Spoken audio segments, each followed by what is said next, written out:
ایک آدمی کے پاس شہد ہے, وہ شہد استعمال نہیں کر رہا, وہ چرسیوں کے پاس بیٹھتا ہے, شہد کی بوتل ان کو دے دیتا ہے اور ان سے کیا خرید لیتا ہے, چرس پینا. تو گھاٹے کا سودا کیا نا اس نے.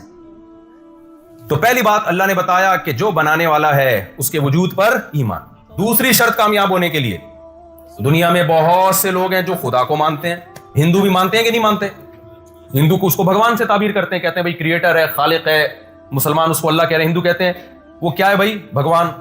جب ہندو سے پوچھا جائے بھگوان کتنے ہیں, وہ کہتے ہیں اصل بھگوان.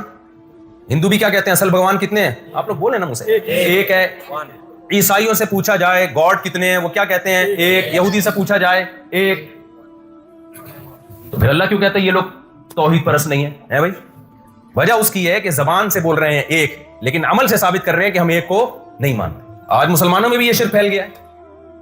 زبان سے کہتے ہیں ایک اللہ, اللہ کہتے ہیں جب ایک اللہ ہے تو اسی کو مانو. ہم تو کیا کہتا ہے مشرک, ہم اسی کو مانتے ہیں بھائی. بھائی پھر اللہ کہتا ہے ہندو سے, پھر یہ دوسرے بتوں کے سامنے جھکتے کیوں, پتھر کے بتوں کے سامنے.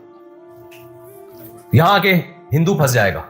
عیسائیوں سے کہا جاتا ہے جب ایک اللہ کو, ایک خدا کو, ایک گاڈ کو مانتے ہو تو عیسیٰ ابن مریم سے دعائیں کیوں مانگتے ہو؟ میں سمجھا پا رہا ہوں اپنی بات جی. تو وہ کہتے ہیں ہم ایک اللہ کو مانتے ہیں, لیکن اللہ نے بہت کچھ کرنے کا اختیار عیسیٰ ابن مریم کو دے رکھا ہے.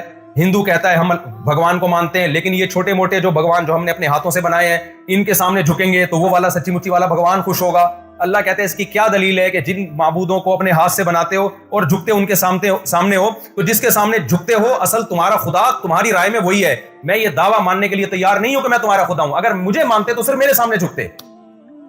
وہی مثال دیتا ہوں غفار بھائی والی. آپ گھر جاتے ہو, آپ کی بیوی آپ کی خدمت نہیں کرتی, آپ اسے بولتے ہو یہ کرو یہ کرو یہ کرو, وہ نہیں مانتی. وسیم بھائی گھر آتے ہیں, جو کہیں گے وہ ماننا شروع کر دیتی ہے بھائی. ستار بھائی گھر آئے, جو کہہ رہے ہیں چائے بناؤ بنا رہی ہے.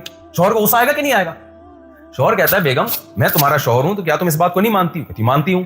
کیا تم میرے علاوہ بھی کوئی تمہارا شوہر ہے؟ نہیں جی, شوہر تو ایک ہی ہوتا ہے. آپ خوش ہو جاتے ہو, ماشاءاللہ آئندہ سے یہ کس کی اطاعت کرے گی؟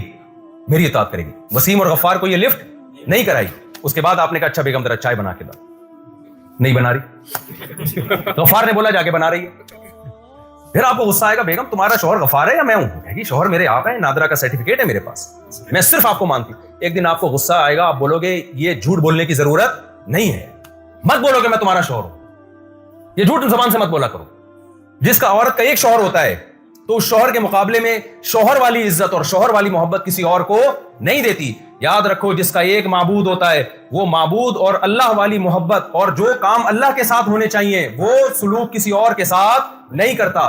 جھکا صرف معبود کے سامنے جاتا ہے اور عبادت صرف معبود کی جاتی ہے, دعائیں صرف معبود سے مانگی جاتی ہیں. تو صرف یا اللہ مدد, سجدہ صرف اللہ کے سامنے, اور حاجت روا مشکل کشا صرف اور صرف اللہ. نہ کسی قبر کے سامنے سجدہ کرنا ہے, نہ کسی بت کے سامنے سجدہ کرنا ہے, نہ کسی سے مرادیں ماننی ہے, نہ یا رسول اللہ مدد, یا نہ یا علی مدد, نہ یا غوث آدم مدد. مدد صرف کس سے مانگی جائے گی؟ اللہ سے مانگی جائے گی. جو اللہ کے علاوہ وَمَن يَدْعُ مَعَ اللَّهِ إِلَٰهًا آخَرَ, اللہ کہتے ہیں جو اللہ کے ساتھ کسی اور کو پکارے گا تو اللہ کہتے ہیں پھر مجھے پکارنے کی بھی ضرورت نہیں ہے, کیونکہ میں ہوں تو میں اکیلا ہوں. شوہر برداشت کرتا ہے اپنے شوہر ہونے میں شرکت. بیگم کہ آپ بھی میرے شوہر ہیں, وسیم بھی میرا شوہر ہے. کوئی وسیم بھائی بیٹھے ہو تو پیش کی معذرت, ان کو عزت دے رہا ہوں میں. غصہ آئے گا نا شوہر کو, بھائی میں ہوں تو یہ کیا ہے. تو یاد رکھو جیسے مرد سربراہ ہوتا ہے, مرد کیا ہوتا ہے؟ سربراہ. سربراہ اپنی سربراہی میں شرکت برداشت نہیں. ایک ملک کے 2 وزیر اعظم ہوتے ہیں, آرمی کے 2 چیف ہوتے ہیں. یہ کیسی بات ہے کہ اللہ برداشت کر لے بھائی؟ حدیث میں آتا ہے انا اغیرکم, تم میں سب سے زیادہ غیرت مند میں ہوں, یعنی محمد صلی اللہ علیہ وسلم. پھر فرمایا مجھ سے بھی زیادہ غیرت مند کون ہے؟ اللہ ہے. اللہ کبھی اپنے ساتھ شرکت برداشت نہیں کرتا. جو اللہ کو مانے لیکن اللہ کے ساتھ مخلوق کو شریک کرے, اللہ کی نظر میں وہ اچھا نہیں ہے, چاہے اس کے اخلاق کتنے اچھے ہوں, چاہے وہ کتنا ہی اچھا شہری ہو. یہاں تک بات سمجھ میں آ گئی ہے؟ یہ تو ہے عقیدہ.